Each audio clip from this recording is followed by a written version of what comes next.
கட்சியில் குற்ற பின்னணி உடையவர்களுக்கு பதவிகள் தருகிறார்கள். வாரும் மூலம் சொந்த கட்சி நிர்வாகிகளேயே சமூக வலைதளங்களில் அச்சுறுத்தலுக்கு ஆளாக்குகிறார்கள் என இதுவரை பாஜகவை விட்டு வெளியேறும் நிர்வாகிகளிடம் இருந்து வெளிப்பட்ட குரல் இப்போது பாஜகவில் அங்கம் வகிக்கும் நிர்வாகிகளிடமிருந்தே ஒலிக்கத் தொடங்கியிருக்கிறது. தவிர அதிமுகவுடனான கூட்டணி குறித்தும் பாஜக தலைமைக்கும் மற்ற சீனியர் நிர்வாகிகளுக்கும் இடையே கருத்து மோதல் உண்டாகியுள்ளது. கோவையில் உள்ள அதிமுக மாவட்ட தலைமை அலுவலகத்தில் நாடாளுமன்ற தேர்தல் தோல்வி தொடர்பான ஆலோசனைக் கூட்டம் கடந்த 6ஆம் தேதி நடைபெற்றது. அதனைத் தொடர்ந்து பத்திரிகையாளர்களை சந்தித்த முன்னாள் அமைச்சர் SP வேலுமணி, அதிமுக பாஜக கூட்டணி களைய அண்ணாமலைதான் காரணம், ஒருவேளை கூட்டணி இருந்திருந்தால் 30-35 சீட் கிடைத்திருக்கும் என கருத்து தெரிவித்திருந்தார். இதுகுறித்து பாஜக தலைவர் அண்ணாமலையிடம் கேட்டபோது, அதிமுகவும் பாஜகவும் ஒன்றாக இருந்தால் 35 வெற்றி பெற்றிருப்போம் என்று SP வேலுமணி கூறுகிறார். தனியாக இருந்தபோது ஒரு சீட்டு கூட அவர்களால் வெற்றி பெற முடியவில்லை. மக்கள் 3 அணியை பார்த்துவிட்டு வாக்களித்து இருக்கின்றனர். அதிமுக தலைவர்கள் இவ்வளவு நாட்களாக நிர்பந்திக்கப்பட்டு பாஜகவிற்கு ஆதரவு கொடுத்தோம் என்று சொன்னார்கள். இப்போது முன்னாள் அமைச்சர் வேலுமணியின் பேட்டியை பார்க்கும் பொழுது அவருக்கும் எடப்பாடி பழனிசாமிக்கும் இடையே உட்கட்சி பிரச்சனை இருப்பது போல தெரிகிறது என காட்டமாக பதிலளித்தார். ஆனால் வேலுமணியின் கருத்தை பாஜக முன்னாள் தலைவர் தமிழிசையும் ஆமோதித்து பேசினார்.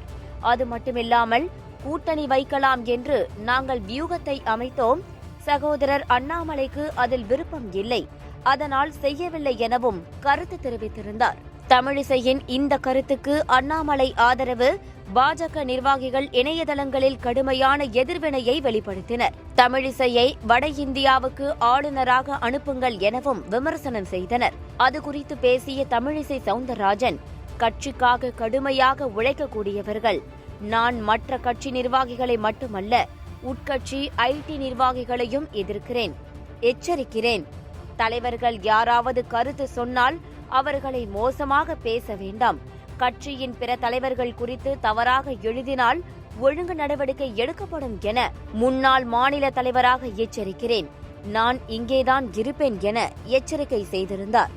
ஆளுநர் பதவி குறித்து பேசிய தமிழிசை, நான் இங்கேதான் இருப்பேன், ஆளுநர் பணியை விட்டு நான் ஏன் இங்கே பணிகளை செய்கிறேன் என்றும் சிலர் அப்படி இப்படி பேசுகிறார்கள். கட்சியினருக்கே கேட்கிறேன், ஆளுநர் பணியை விட்டுவிட்டு வந்ததற்கு நானே கவலைப்படவில்லை, உங்களுக்கு என்ன கவலை எனவும் காட்டமாக பதிலளித்திருந்தார். தமிழிசைக்கு ஆதரவாக அறிவுசார் பிரிவு மாநில தலைவர் கல்யாணராமனும் கருத்து தெரிவித்திருந்தார். தேர்தல் தோல்வி தொடர்பாக தமிழிசை, அதிமுக முன்னாள் அமைச்சர் வேலுமணி கூறியது சரியானது, பொய் சொல்வது அண்ணாமலை ரத்தத்திலேயே ஊறிவிட்டது.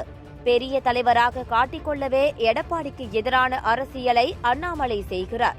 அண்ணாமலையை முன்னிலைப்படுத்த பிற பாஜக தலைவர்களை சிறுமைப்படுத்த 2 வார் ரூம்கள் செயல்படுகின்றன.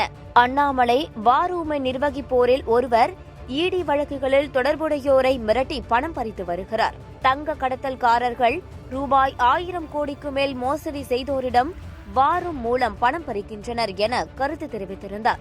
அவருக்கு எதிராகவும் சமூக வலைதளங்களில் கடுமையான கருத்துக்களை அண்ணாமலை ஆதரவு பாஜகவினர் தெரிவித்து வருகின்றனர். அதேபோல நம் எதிரி யார் என்பதை நாம் முதலில் முடிவு செய்ய வேண்டும், நம் எதிரி திமுக தான் என மறைமுகமாக அண்ணாமலையின் செயல்பாடுகளுக்கு எதிராக கருத்து தெரிவித்திருந்தார் பொதுச் செயலாளரான ராமசீனிவாசன்.